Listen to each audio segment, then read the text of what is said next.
네, 안녕하세요. 신박사 인사드리겠습니다. 2021년 5월 31일, 5월의 마지막 일이자 거래일입니다. 장마감 복귀 방송 하도록 하겠습니다. 오늘 제목에서도 이제 메인에 이제 외국인이 돌아왔나 하는 그런 의문부를 붙였는데요. 오랜만에 외국인들이 좀 많이 산 것 같아요. 5천억 넘는 규모의 이제 국내 시장 순매수를 좀 보였는데요. 2차전지 쪽에 좀 안 좋은 어떤 내용이 나오기도 했지만, 사실, 반도체 쪽으로 들어오고, 또 이제 LG화학 쪽으로도 이제 순매수가 좀 잡히면서, 시장은 그래도 좋은 마감을 한 것 같고요. 오늘은 이제 메모리얼 데이라고 미국 시장이 이제 휴장일입니다. 예, 그럼에도 불구하고, 보통 이제 미국 시장이 이제 휴장일 때는, 수급의 변동이 굉장히 좀 미미한데, 오늘은 좀 의외로, 또 마지막 거래일인데도 불구하고 5천억의 순매수라는 거는 적지 않은 그런 어떤 규모라고 보여지고요. 이게 이제 지속적일 건지, 그런 부분들을 봐야 될 것 같은데, 어제 제가 이제 일요일 이번 주 전략에 대한 얘기를 드리면서, 위안화 강세가 이제 국내 수출주들의 좀, 호전적인 어떤 흐름을 만들 수 있다. 그리고 이제 그런 위안화 강세라는 부분들이 또 외국인이 자금이 또 국내 시장에 들어올 수 있는 그런 연결고리가 있다. 이런 얘기를 들었는데, 조금 이게, 흐름적인 내용이면 참 좋을 거라는 생각이 드네요. 어쨌든 6월 길목에, 좋은 어떤 5월의 마감을 한 것 같고요. 5월은 참 많은 일도 있었고, 외국인의 어떤 매도 폭격, 엄청나게 이제 순매도를 많이 했죠. 그런 부분들이 있었는데도 불구하고, 일단 6월은 조금 좋아지는 흐름이 되지 않을까, 그렇게 좀, 조심스럽게, 생각을 해보고요. 오늘 삼성 SDI에 대해서 이제 모건 스탠리죠. 모건 스탠리가 이제 매도 리포트를 냈는데요. 삼성 SDI 뿐이 아니라 이제 중국의 CATL이라는 이제 배터리 회사 있죠. 거기도 같이 이제 매도 리포트를 냈어요. 사실 논리는 그다지 중요하진 않을 것 같아요. LG화학에 대한 어떤 그런 의견과 다를 바 없는, 사실 좀 받아들이기 힘든 그런 어떤 내용이라고 저는 생각이 되고요.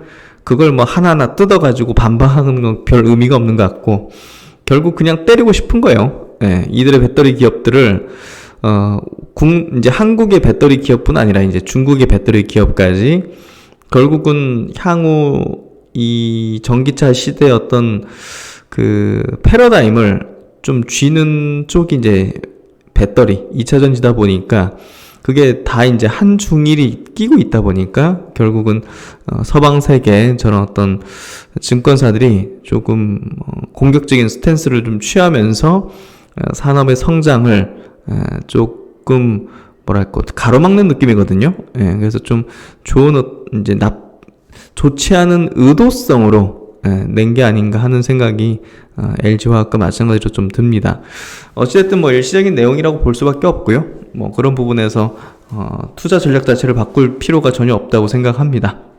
그렇게 좀 드릴 수 있을 것 같고, 그리고 이제 5G 쪽이 오늘 장 초반부터 굉장히 셌는데요. 그 이유에 대해서 한번 짚어보고, 사실 때가 됐죠. 시간의 싸움이었고 때가 됐다고 생각하고, 바닥을 찍었는지 상승 이유가 어떤 건지를 한번 짚어보는 그런 시간을 가져보도록 하겠습니다.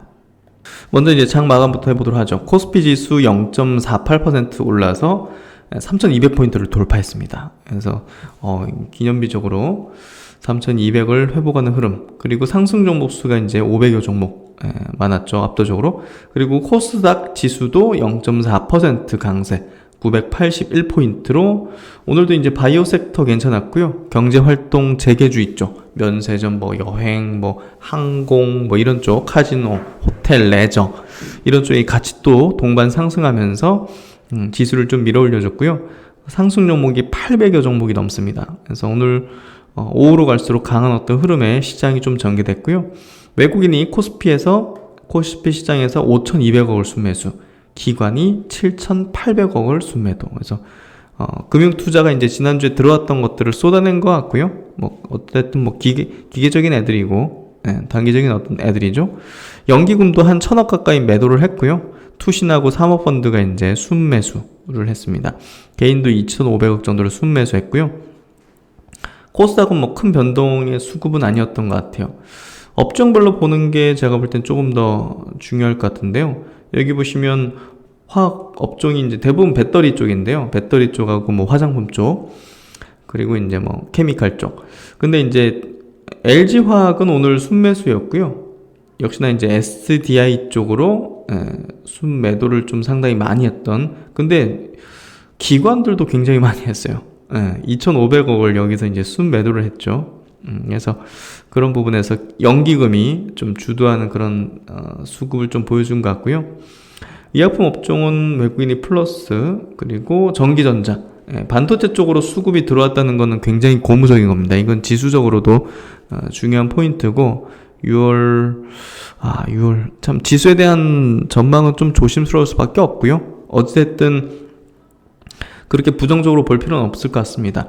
운수장비 유통 쪽으로 꾸준하게 들어오는 어떤 흐름, 통신 쪽으로도 오늘 5G 쪽 좋았고, 요즘 통신 3사에 대한 어떤 매수가 굉장히 좋은 것 같아요.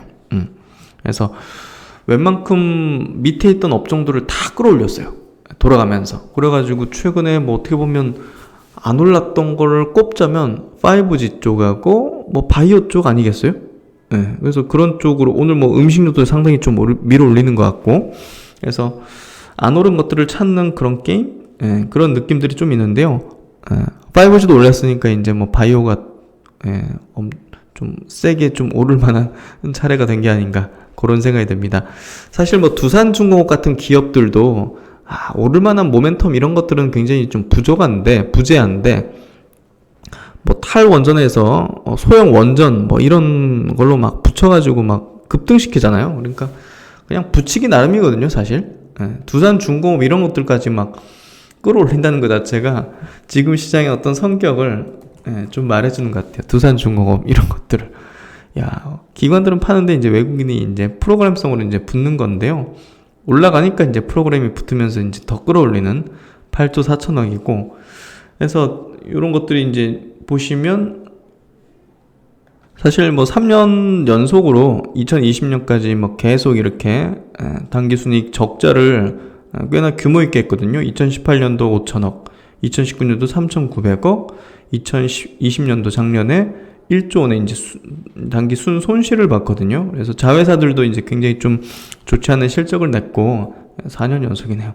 하여튼 뭐 이런 종목들까지 이제 끌어올린다는 것 자체가 뭐 밑에 있는 것들을 계속 돌아가면서 끌어올리는 것 같고, 그런 부분에서 5G 쪽에서 뭐 특별한 내용이 나온 건 아니에요. 사실 뭐 이유를 이제 이따가 좀 찾아가지고 말씀드리겠지만, 특별한 이유가 있어서 이제 올랐다기보다는 계속 이제 안 오른 것들을 돌려가면서 올리는 그런 타이밍에서 5G까지 끌어올린 것 같아요. 그래서 뭐 두산중공업 이렇게 끌어올려지는 것들을 보면서 근데 이런 것들을 사실 그러니까 이런 것들 내지는 막 최근에 뭐 여행주라든지 뭐 항공주 뭐 대한항공은 이제 괜찮다고 보지만 나머지 이제 저가 항공사라든지 이런 것들은 사실 실적이 막 엄청나게 자본 잠식에 막 유상증자 안 하면 막 몇 개월도 버틸 수 없는 그런 기업들이 대부분이거든요. 즐비하거든요. 그리고 이제 이게 경제 활동이 재개된다고 뭐 바로 막 실적이 올라온다든지, 이게 그것 참 예상하기 어렵잖아요. 그래서 이 기준의 문제인 것 같아요.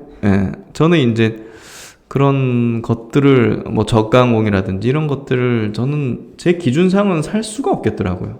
그래서 최근에 이제 그런 것들이 시장을 좀 주도하는 흐름이고, 또 이제 올라가는 그런 흐름을 보여줬지 않습니까?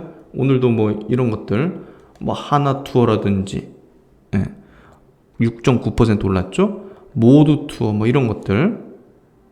그러니까 이제 모두투어 같은 이제 기업이 지금 시총이 이제 5,400억 정도, 기관이 계속 땡기면서 지금 이 경제 재개 이제 관련주들을 이제 거의 뭐 끌어올리고 있는 건데요. 보시면 보험, 뭐 투신이든 연기금이 주로 이제 가장 많은 자금들을 집행하는 것 같아요. 이런 어떤 그 소위 이제 경제 재개 관련주들. 근데 이런 기업들이 우리가 이제 주식을 하는 데 있어가지고 뭔가 좀 기준이 있어야지 이제 성공을 하는 거잖아요, 결국은. 그러니까 이런 기업들에 대해서 어떤 기준으로 이제 내가 매수를 해야 될까? 이렇게 이제 이런 주식들이 올랐는데 내가 안 샀으니까 내가 틀린 걸까? 이걸 사는 게 맞았을까? 이런 이제 생각을 좀 해볼 때 이런 기업들은 제 기준에 부합하지가 않는 거죠. 이게 그러니까 이제 이번에 코로나 때문에 뭐 2천억, 3천억씩 매출이 나오다가 이제 여행사 모드 투어가 500억 정도 이렇게 나오고 적자가 이제 굉장히 심각해졌죠. 600억 적자에 막 올해도 예상 적자가 160억. 이게 이제 경제 재개되고 뭐 여행이 재개되고 뭐 하면 이제 실적은 당연히 올라오겠죠. 근데 어떻게 올라올지, 얼마나 올라올지를 어떻게 우리가 좀 예상할 수 있죠. 그리고 밸류를 어느 정도는 우리가 좀 감안해가지고 이 정도면 내가 좀 과감하게 들어갈 수 있고 뭐 이 정도면 이제 나와야지 뭐 이런 개념 같은 게 잡기는 굉장히 어려운 것 같아요. 이거는 그러니까 결국은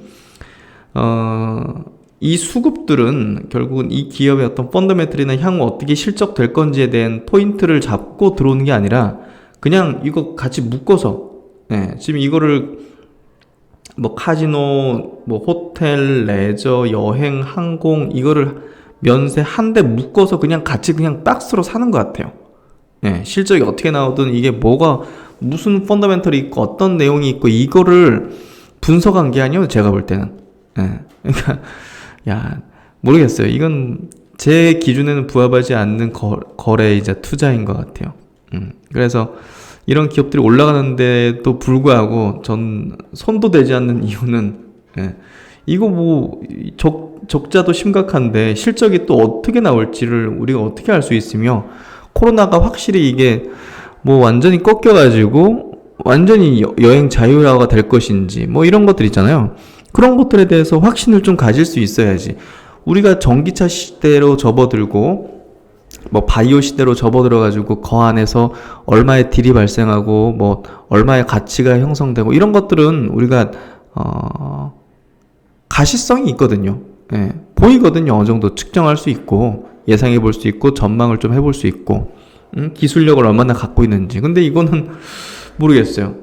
올라가지만 저는 이제 호텔 신라 이런 것들은 제가 좀 긍정적으로 말씀드렸죠. 어차피 국내 면세점은 과점 체제고 호텔 신라나 롯데 면세점이 이제 이게 또 여행이 되고 또 활동이 되면 뭐 그 두 개 업체가 이제 그 과실을 다 싹 쓸어 가는 거거든요, 사실. 그런 부분에서 이제 호텔 신라 같은 기업들은 뭐 명확한 어떤 개선이 이루어질 거고 그런 부분에서 이해돼요. 그리고 대한항공 정도는 당연히 국내에서 화물 관련된 운송이 굉장히 늘어났고 또 이제 아시아나까지 인수하면서 국내에 어떻게 보면 독점적인 어떤 지위를 가지게 된 거잖아요. 승자 독식 게임에 어떻게 보면 승자가 된 거잖아요. 대한항공이. 그게 뭐 어브리지가 될 수 있었을 거고.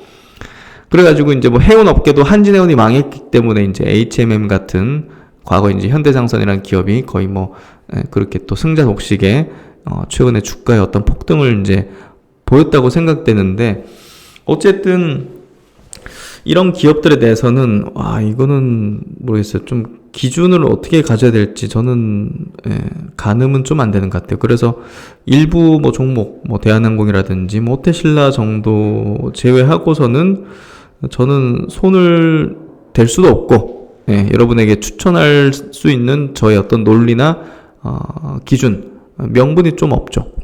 그래서 그런 거에 대한 어떤 얘기를 좀 한번 드려야겠다는 생각이 들었고요. 그래서 잠시 HTS가 좀 바뀌었는데요. 제가 이제 주로 쓰는 하나금융투자께 좀 다운이 돼가지고요. 키움증권 걸로 지금 바꿔서 좀 다시 설명을 좀 하려고 하는데요.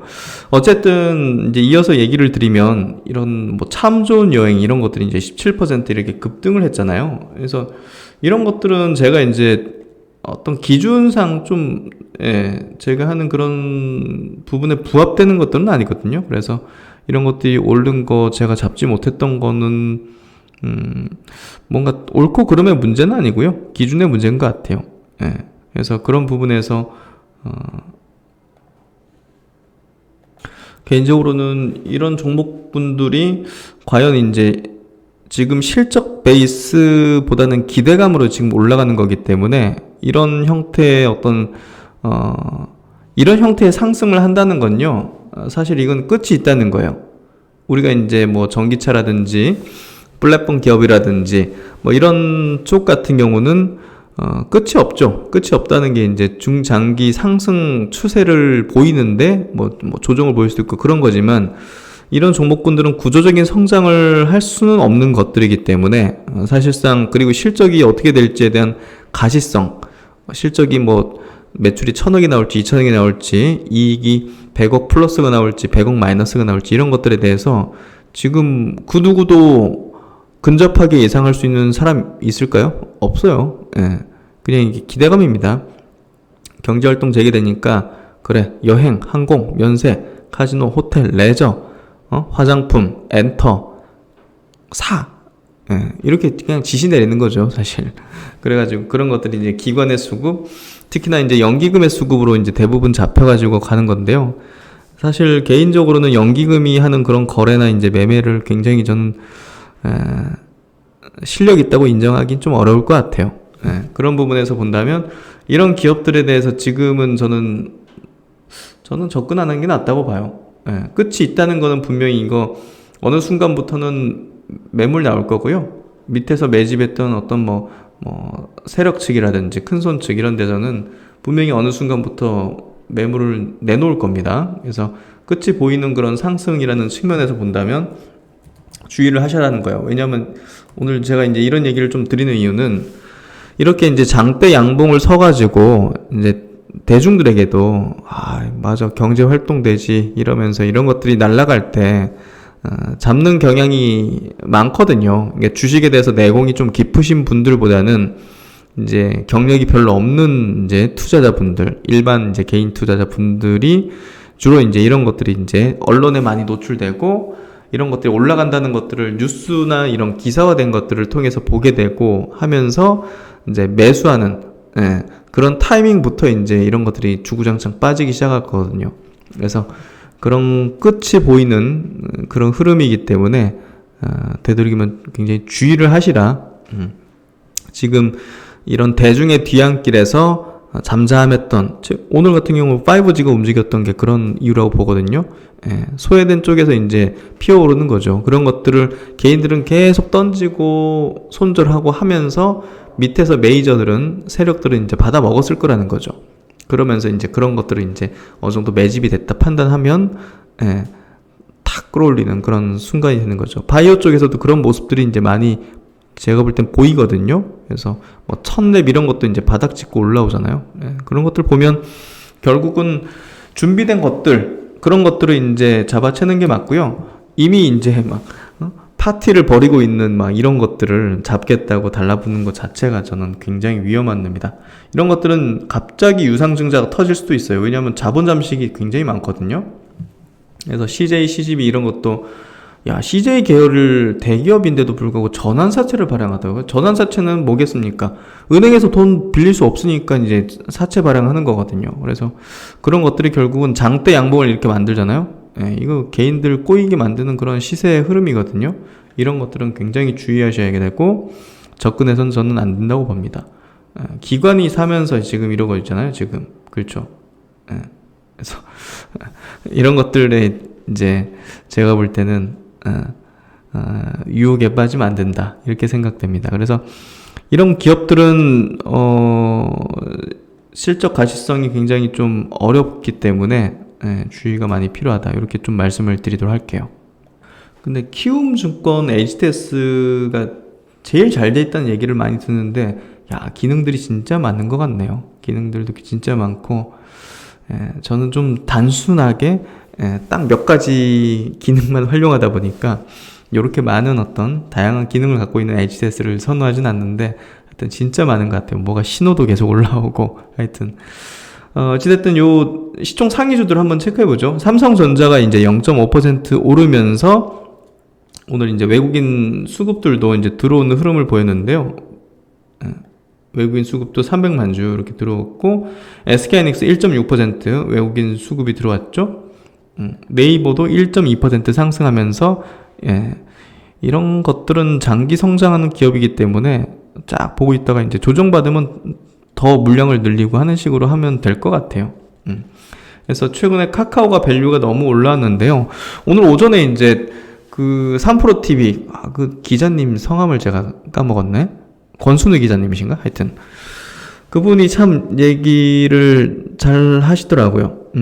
들으면서 카카오는 이제 자회사를 이제 상장시키고 그러면서 이제 어떻게 보면 지금 모멘텀이 발생하는 측면이 크고 이렇게 시총도 이렇게 형성되는데 그게 상장하고 나면 할인 요소가 되잖아요, 사실. 우리가 LG 화학에 대해서도 LG 에너지 솔루션이 상장하면 이제 지주회사로서 어떤 할인을 받을 수밖에 없는 거 아니냐. 이게 이제 또 외국인의 어떤 논리였지 않습니까?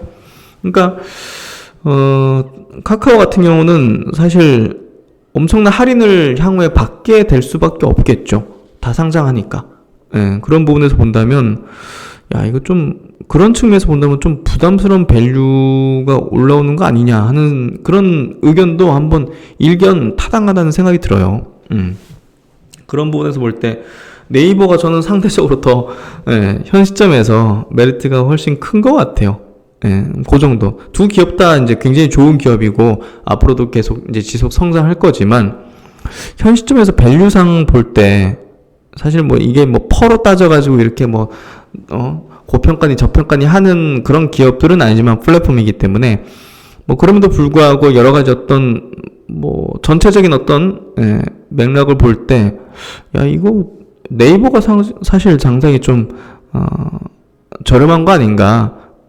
지금 현 시점에서 업사이드가 더 큰 게 아닌가 그런 생각이 좀 들거든요. 그래서 네이버는 전 좀 꾸준히 좋게 좀 바라보고 싶어요. LG화학이 이제 오늘 뭐 SDI 사태 때문에 같이 좀 밀리긴 했지만 외국인이 또 7만 주 이틀 연속 순매수를 하면서 야, 그 말도 안 되는 리포트 내가지고 끌어내린 거 되돌림 만들 것 같아요. 그래서 이런 것들은 사실 이런 구간에서 저점 매수가 맞을 것 같고요. 또 삼성바이오로직스 오늘 2% 상승했는데 기관이 오늘도 역시나 연기금이 땡겼네요. 연기금의 삼성바이오 사랑은 참 정말 애절한 것 같습니다.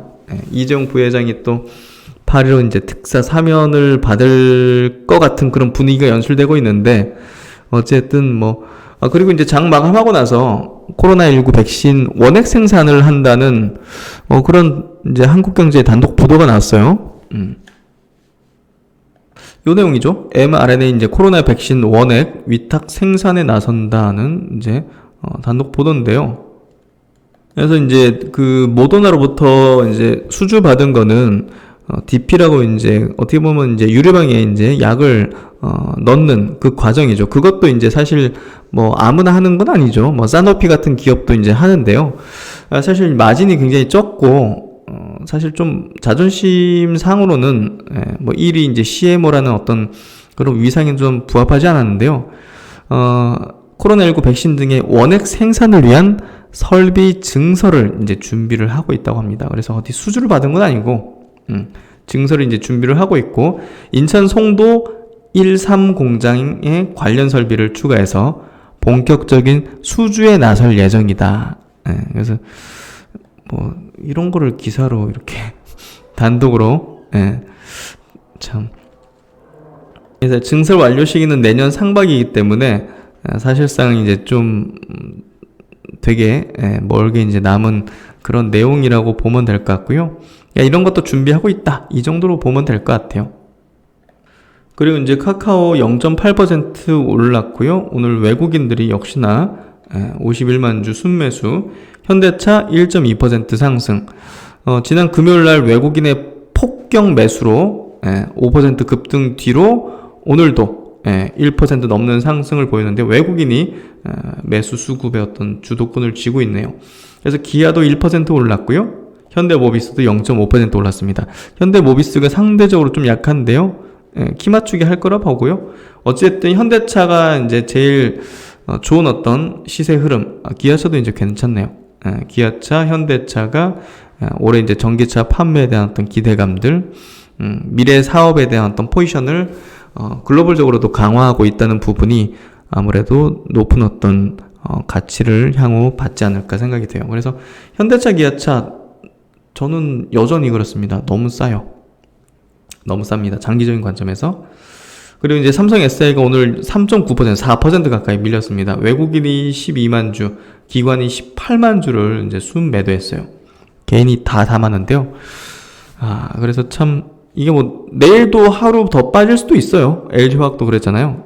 외국인이 팔면 떨어지는 거죠. 외국인 기관이 팔면 떨어지는 건데, 어찌됐든,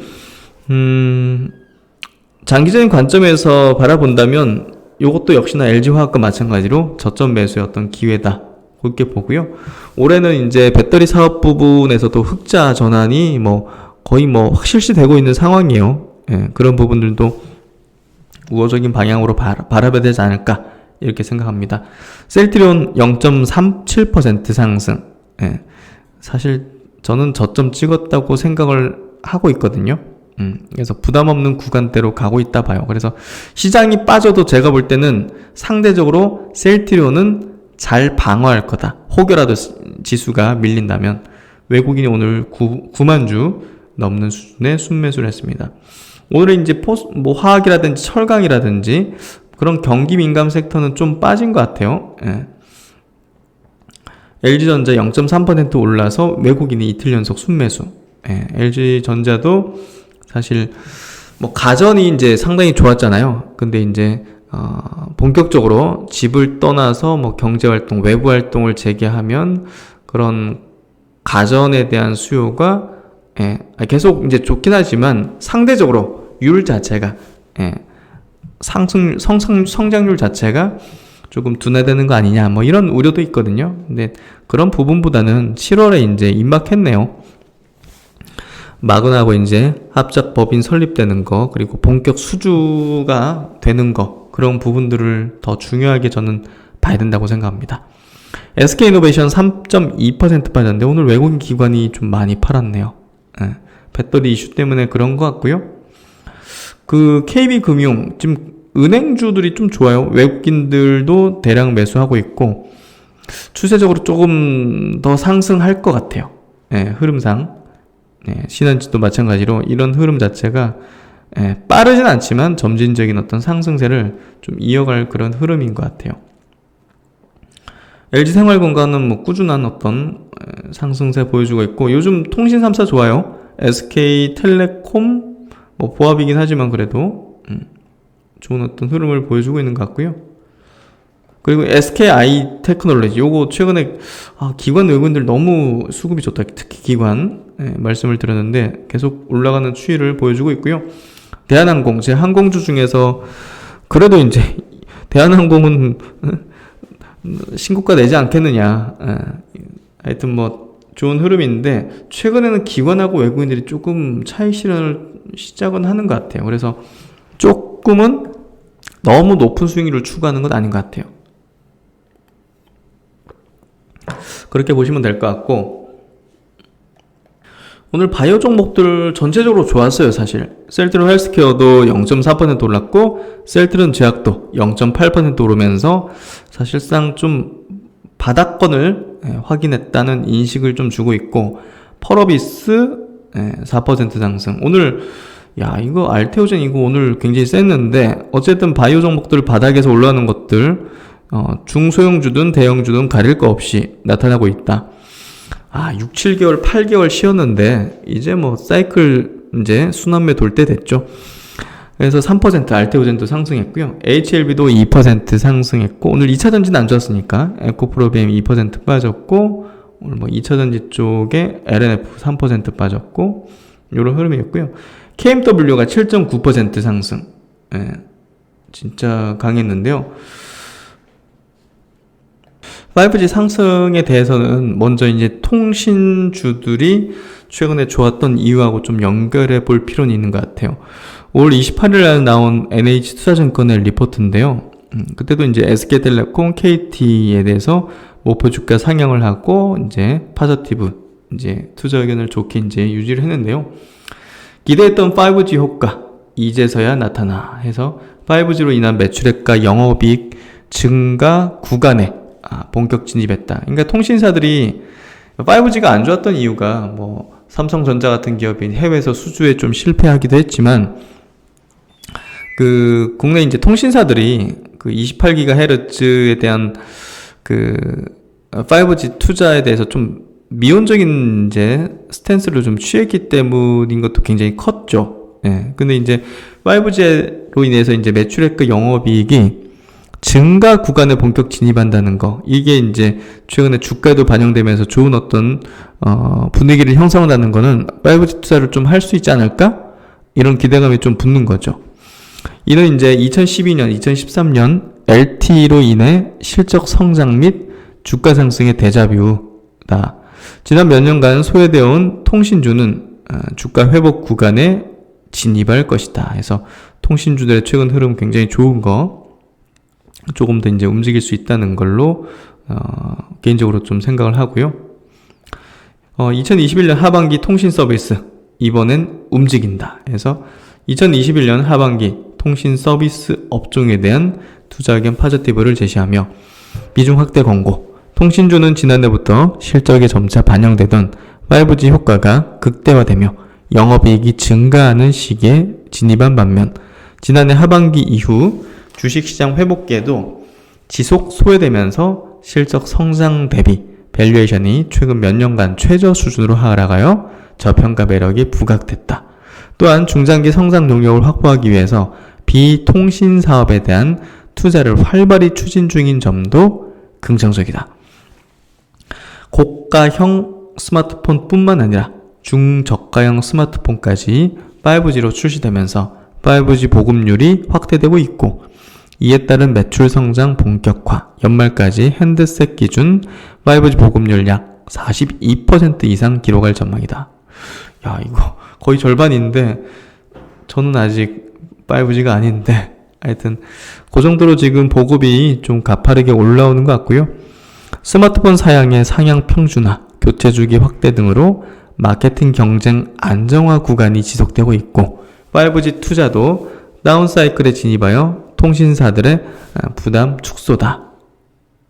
그래서 이제 통신사들의 5G 관련된 내용들을 조금 더 이제 보면요. 연초 통신 3사가 예상한 5G 보급 35에서 40%를 올해 이제 무난히 넘어설 걸로 전망이 되고 있고요. 올해 말 핸드셋 가입자 기준 보급률 41.7%, 가입자 2132만 명을 예상한다. 애플의 아이폰 12가 5G 모델로 이제 출시됐죠. 삼성을 비롯한 대부분의 제조사들이 중저가 모델까지 5G 출시하면서 소비자의 5G 서비스 선택 비중이 자연스럽게 상승하였고, 이에 따라 가입자가 예상보다 빠르게 증가하고 있다. 그리고 이제 지난해부터 통신사들은 5G 실내 커버리지 확충에 주력했고, 건물 내에서 5G 서비스가 원활해지면서 소비자들의 수요도 증가한 걸로 판단된다. 어쨌든 LTE 대비 속도가 빠르고 대용량 데이터 처리에 수월한 5G 서비스를 찾는 수요도 증가한 걸로 판단된다. 그래서 이런 분위기들이 결국은 5G의 여러 어떤 장비들, 뭐 스몰셀 같은 것도 있고 여러 가지 그런 것들에 대해서 보다 더 이제 투심을 자극한 것 같고, 그런 투자가 이제 자연스럽게 또 집행될 수 있는 환경이 안 해기는가, 이런 쪽으로 간 것 같아요. 그리고 이제 오늘 나온 기사인데요. 과학기술정보통신부가 이제 지역 5세대 사업자 도입을 위한 주파수 할당에 나선다. 이게 무슨 얘기냐면, 이 통신 3사 말고 다른 기업들의 특화망을 좀 줄 수 있다. 결국 이제 독일이나 일본 이런 나라들 같이 시장 경제 체제를 갖추겠다. 네이버, 뭐 삼성자 이런 데도 이제 할당해서 5G 사업을 하고 그런 것들을 할 수 있게 해준다는 거거든요. 그래서 그런 부분에서 야, 이거 뭐 3사, 통신 3사 안에도 이제 이런 기업들이 자체적으로 투자를 하고 이래가지고 경쟁력을 가질 수 있는 거 아니냐, 이런 쪽으로 좀 분위기가 유도되는 것 같아요. 정부도 이제 그런 쪽으로 유도하는 것 같고. 그래서 이런 5G 특화망 주파수 공급 방안을 조만간 발표할 예정이라고 하고 있고요. 기간 통신사 사업자로 등록해서 이제 일정 대가를 받고 할당받아서 B2B 사업을 영위하는 방식을 도입하기 위해 이런 내용에 대한 발표를 할 예정이다. 5G 특화망이란 특정 지역에 한해서 사용 가능한 5G 망으로 해당 지역에서 도입하고자 하는 서비스에 특화된 맞춤형 네트워크입니다. 그래서 보다 더 이제 뭐 시장 경쟁을 좀 유도할 수 있는 그런 부분인데요. 이 통사들이 좀 28기가 이제 기가헤르츠 전국망 구축에 대해서 사실 좀 외면하면서 제대로 된 투자가 좀 잘 안 되고 있는데요. 많은 5G 장비 업체들, 새 먹거리를 기다리는 장비 업계와 또 이제 일반 대기업들, 뭐 삼성전자, 네이버, 카카오, 뭐 이런 데들은 자가망을 갖고 새로운 사업을 또 할 수 있는 뭐 구체적인 방법에 대한 발표에 주목을 하고 있죠. 그래서 이런 것들에 대해 좀 일반 기업들도 이제 기다리고 있는 것 같고요. 경쟁 체제로 가게 된다면 뭐 5G 관련된 기업들에게는 좋은 소식이 될 수 있겠죠. 그래서 이런 부분들도 투자 심리에 좀 영향을 미친 게 아닐까 하는 생각이 드는데요. 사실 뭐 본질적으로는 많이 소외됐기 때문에 저게 뭐 무너지는 그런 산업은 아니잖아요. 그래서 그런 부분에서 오늘 좀 많이 올라온 것 같은데요. 그래서 KMW가 오늘 7.9%, 기관들이 많이 샀어요. 그리고 RFHIC, 이 기업도 역시나 이제 외국인 기관이 쌍끌이로 10만 주씩 많이 샀네요. 그리고 또 에이스테크가 오늘 많이 올랐죠. 11.8%, 정말 셌네요. 오늘 외국인은 엄청 팔았네요. 기관이 역시나 샀네요. 투신이 22만 주. 그래서 기관이 이런 것들을 끌어올렸다 보면 될 것 같은데요. 기관이 세력이네요. 보니까 뭐 솔리드 뭐 이런 기업들 있죠. 기관들이 샀죠. 다산 네트워크스 같은 거, 이런 것들 기관이 샀죠. 외국인도 샀네요. 오이 솔루션, 외국인 기관이 동시순매수 9% 올랐네요. 그래서 이런 것들이 어느 정도 바닥을 확인했다는 인식을 가지게 되는 것 같고요. 여기서도 튀어오르다가 다시 고꾸라졌는데, 이 정도면 사실 바닥을 찍었다고 봐야 되지 않을까 싶거든요. 그리고 오늘 JC케미칼도 이틀 연속 지난 금요일에 좀 짚어드렸었는데 오늘도 이제 8% 급등하는 그런 흐름을 보였던 모습이고요. 오늘 첫랩 8% 이틀 연속 급등하죠. 그래서 주요 이제 바이오 기업들 중에서 저점을 확인한 것들이 좀 많이 나오고 있어요. 파맵신 이런 것들도 사실 2.8% 상승. 오늘 이제 기사가 하나 나오긴 했는데요. 그거를 간단하게 체크해드리면,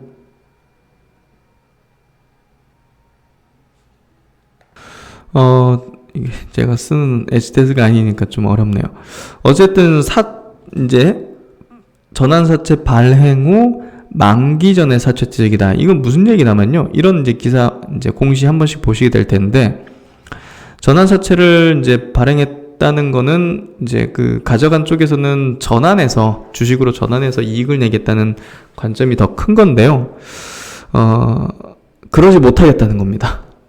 그러지 못하겠다는 거는 무슨 의미냐면, 전환가보다 지금 주가가 한참 아래이기 때문에, 이거 그냥 우리 사채로 그냥 현금으로, 이자랑 현금으로 그냥 다시 되돌려 받는 게 낫겠다.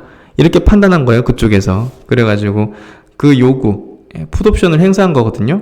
이 풋옵션을 조기 상환권, 풋옵션을 행사한 거에 의거해서 회사가 사줘야 되는 거거든요. 회사가 이제 자기 자금으로 사준 거기 때문에 이런 내용이다. 그럼 이제 회사 측은 이런 것들이 계속 나오게 되면 회사 안에 이제 현금이 고갈될 거 아닙니까? 그런 사채를 되서줘야 되니까. 그러면 이제 뭐 자체적으로 이제 유상증자 내지는 또 제3자 유증 뭐 아니면 뭐 또 다른 전환사채나 뭐 이런 것들을 발행을 해야겠죠. 그러니까 그런 것들이 또 나올 수 있다는 겁니다. 그래서 그런 부분에서 오늘 나온 공시는 해석해 볼 필요가 있다. 오늘 뭐 차바이오텍 2% 정도 올랐고요. 그리고 뷰노가 4.2%, AI 쪽에 1등 기업이죠.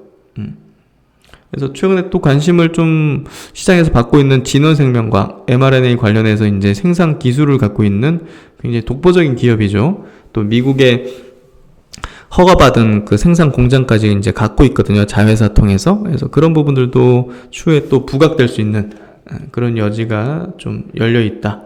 이 정도로 좀 보면 될 것 같고요. 파마 리서치 프로덕트는 계속 가네요. 미용 관련된 기업들은 계속 좋은 것 같아요.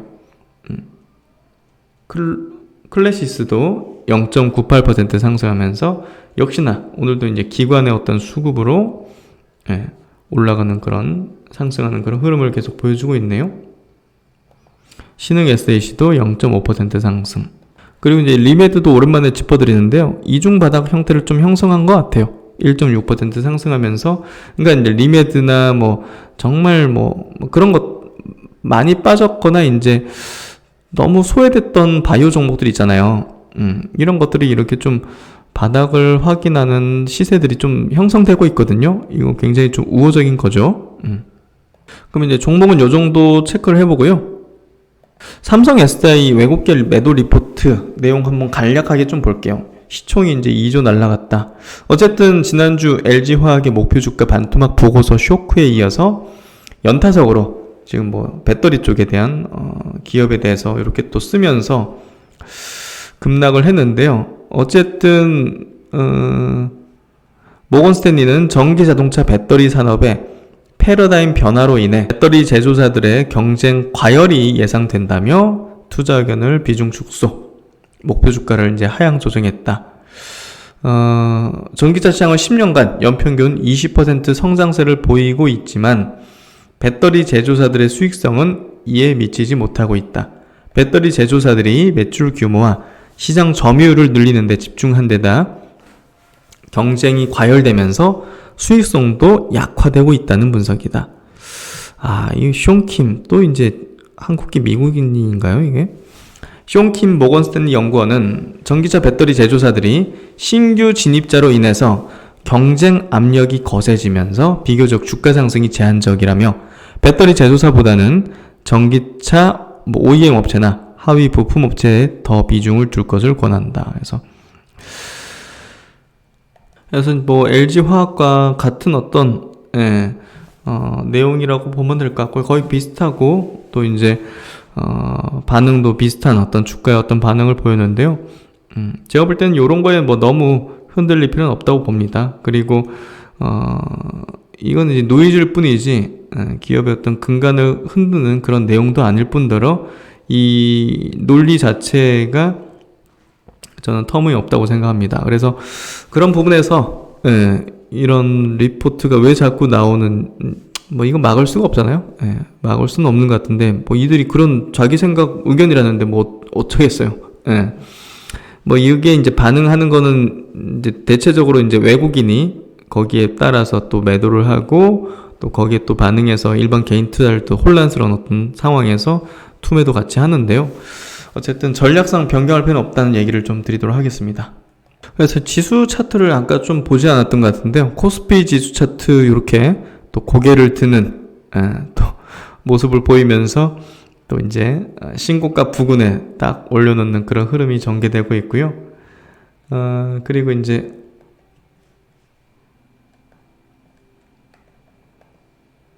코스닥 쪽, 코스닥 쪽도 슬며시 이렇게 올라오는 21선을 이제 딱 돌파를 해가지고 이 노란색 선이 이제 21선입니다. 한 달 동안에 이제 평균 이제 지수를 이제 이렇게 선으로 그은 거죠. 이걸 이제 돌파를 하면서 이렇게 점진적으로 최근에 바이오가 또 올라오는 흐름 속에서 또 이제 돌파를 하기 위한 그런 여정을 떠나는 그런 시세라고 좀 보여지는데요. 어쨌든 뭐 시장 분위기 자체는 그래도 조금 안정화되는 그런 흐름을 좀 보여주고 있는 것 같고요. 뭐 해외 시장도 마찬가지로 이제 그런 흐름 속에서 제가 볼 때는 뭐 그렇게 부담스럽게 시장에 대해서 바라볼 필요는 없지 않을까 이렇게 좀 생각을 합니다. 그래서 오늘 장 이렇게 좀 마감을 해보는데요. 참 5월은 참 힘들었던 그런 한 달이 됐던 것 같은데, 그리고 많은 투자자들 간의 이제 의견도 엇갈리는 그런 달이었던 것 같은데요. 6월의 길목이 됐습니다. 내일은 이제 6월 1일. 6월은 조금 더 기대를 가져볼 수 있는, 그리고 희망을 가져볼 수 있는 그런 달이 되지 않을까 하는 바람을 좀 가지면서 5월의 마지막 거래일 마감 영상을 마치도록 하겠습니다. 편안한 저녁 시간 되시고요. 저는 또 다음 시간에 뵙도록 하겠습니다. 감사합니다.